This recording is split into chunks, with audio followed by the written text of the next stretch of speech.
All right. Well, it's not Mrs. Cassandra this morning, but wherever you are, good morning to you, Mrs. Cassandra. We're going to be talking about the increase in wheat, which led to, of course, that chain reaction of the increase in flour prices. And, of course, because it's national flour mills, everybody's up in arms. I wonder if you'd feel the same if it was the private sector. But let's welcome the chairman of National Flour Mills, Nigel Romano, to just talk about this knock-on effect that we're getting as a result of COVID, the supply chain disruptions, distribution, container increases, plastic increase, wheat increase. Good morning to you, Mr. Romano. Good morning, Natalie. How are you? I am very well, thank you. Thank you so much for joining us. Happy New Year to you. Thank you for having me, and Happy New Year to you and to Trinidad and Tobago. I mean, it's going to be a wonderful year. I can feel it. I believe it's going to be a wonderful year too. But how do you think the consumers feel? Because you know what? I think, Mr. Romano, let us just start with the fact that last year we got a lot of zero-rated items, VAT removals, just because people are already feeling the pinch. So to get the removal of VAT and to get these increases, you know, it is kind of difficult on some people. But just talk to us about National Flour Mills and why it became, you know, basically inevitable to raise the price of flour. All right, thank you. Basically, the cost of flour, the majority of the cost of flour is in the cost of the wheat. Over 60% of the cost of producing flour is due to wheat and the cost of wheat. And since we don't produce wheat in Trinidad, we buy most of our wheat from North America, the majority from the United States and some from Canada. We then have to buy it and import it. And as we well know, not only has the cost of wheat gone up, but given the supply chain disruptions coming out of the COVID pandemic, the cost of freight has gone up somewhere over 110%. And what we have seen is if we compare the cost of the grain in our silos today, because we import and they're stored in those big silos you see behind the National Flour Mills building. And the cost of that wheat is today somewhere around 76% higher than July 2020 and about 62% higher than the start of this year. Given that impact, I mean, we can become as efficient as we can, and we have been very successful in becoming more efficient.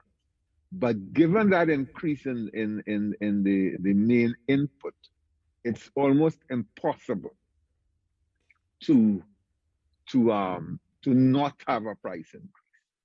So the alternative would be for us to operate at a loss. But I don't think that is sustainable, because what you go ahead, sorry. Mr. Romano, so you're saying that the cost of freight has increased by over 110% and wheat by over 76%? Well, the wheat in our silos as of November is up, as I said, 76% higher than July 2020. The cost of grain, the cost of wheat, if you go on the market, it has gone up.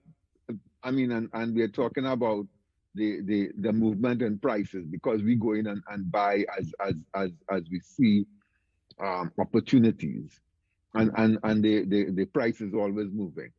As of last week, the current price was about $10.01 per bushel, US dollars.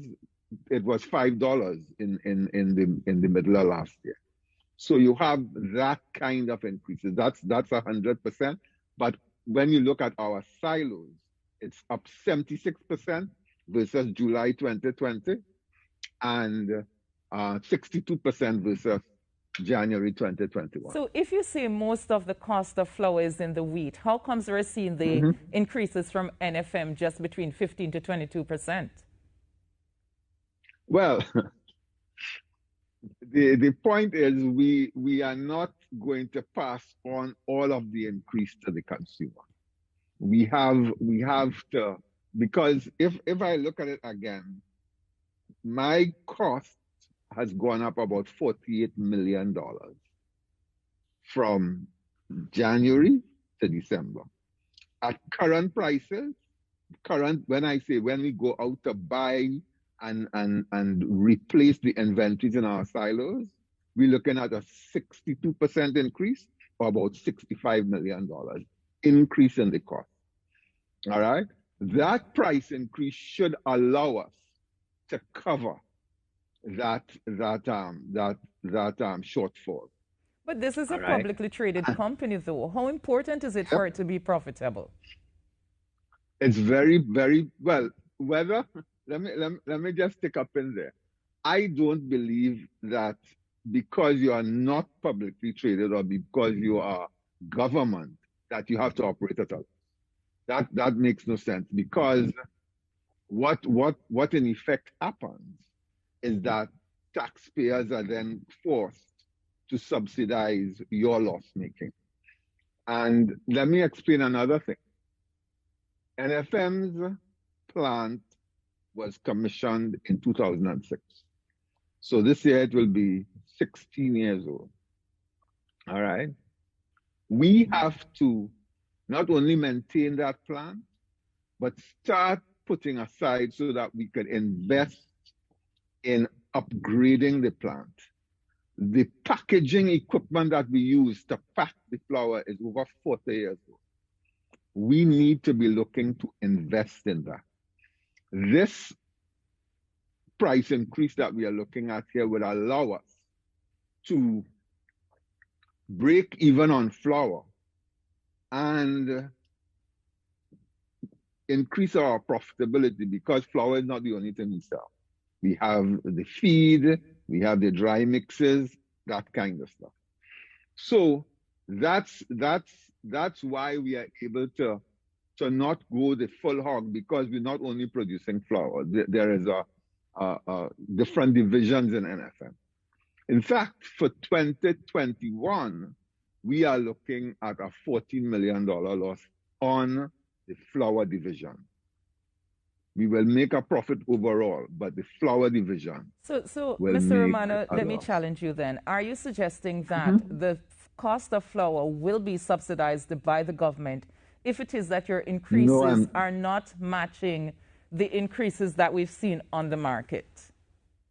No. I'm not saying that. I'm saying that if NFM starts to operate at a loss, all right, in effect, we would be taking away money from the taxpayer, because the taxpayer is a big shareholder through the corporation. So, okay, so we are here now. The price has gone up, but you're saying not as much as the what you've had to sustain in terms of increase in cost and increases in freight and wheat and stuff. If that is the reality on the ground, how then do you plan to make these upgrades? If you are not passing on all the burden to the consumer, and you're recognizing that the plant needs a lot of upgrades, how do you manage that, and where do you get the shortfall? How do you make up that shortfall of increases across the globe of over 110%, but at NFM just between 15 to 22%? All right. So one way of doing that is to become more productive.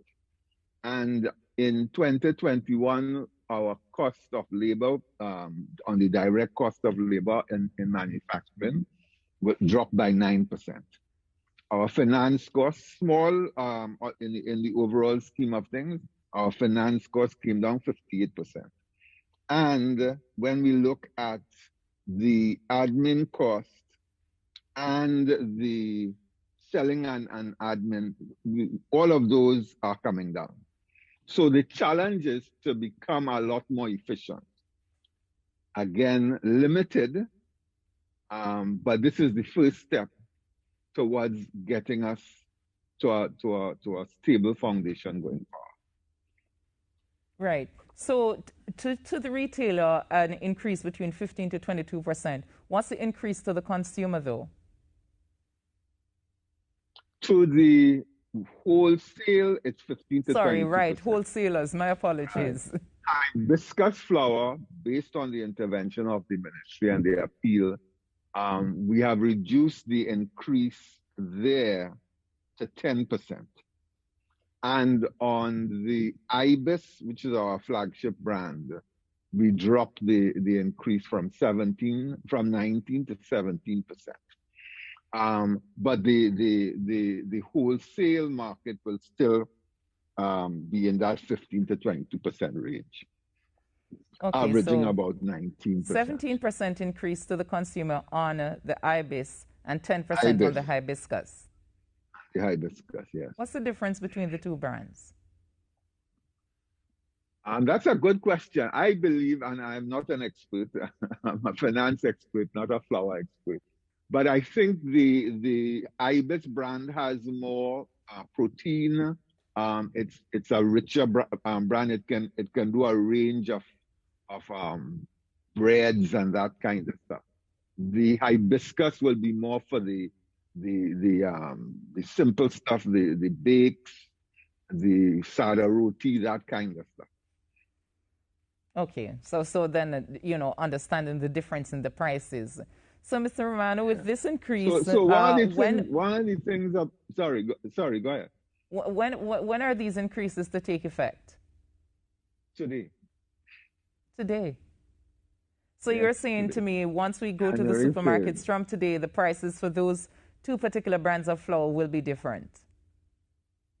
Well, that will depend on the supermarkets, but the price, I mean, they would have stock, I suppose, in that they would have bought last year, and there there should be some transition time. But the price, when anything we ship today to our distributors will be at the new prices. Are we having any shortages as a result of the increase in wheat and even with the disruptions in the distribution chains? That's a very good question. And in fact, I had a conversation with the CEO yesterday because he was telling me that storing the grain is expensive. And I said it's a risk that we cannot take because given all the disruption in the supplies, fortunately, our silos have been well stocked and there have been no shortages, thankfully. Okay, well, I'm definitely happy to hear that. But what about the other products that NFM does? The grains and stuff, any shortages there? No, we have had no shortages. One of the big pushes we want to look at this year is the animal feed. Like, our Peromax and Command Performance dog food. We have to start working a lot more closely with our customers to improve that quality and show them that the quality of the feed we produce would match any brand. So it's something we have to look at. Again, it's a division that we think could be very profitable while providing value to our customers. And will we be seeing any increases there in the short term? Increases to the prices? I don't foresee that, no. Okay. All right, Mr. Romano, thank you so much for speaking with us this morning. And all the best to NFM. Definitely want to see it to trading and doing well. So. Well, that's our commitment. That's our purpose, and that for me is the thing that would keep me up at night. All right. Thank you so much for speaking with us, Mr. Romano. All right. Thank you very much, Natalie. All the best for 2022. Thank you so much. Same to you. Nigel Romano, their chairman of National Flour Mills, talking to us. And he's saying that, remember, there has been reduction to the costs, the initial increases that they had planned on doing. So for hibiscus, it's a 10% increase. And for ibis, it's a 17% increase, down from 19%. So go out and use the flour, man, because as you heard, the increases to wheat and to freight over 100%. All right, we take a break and we'll be back.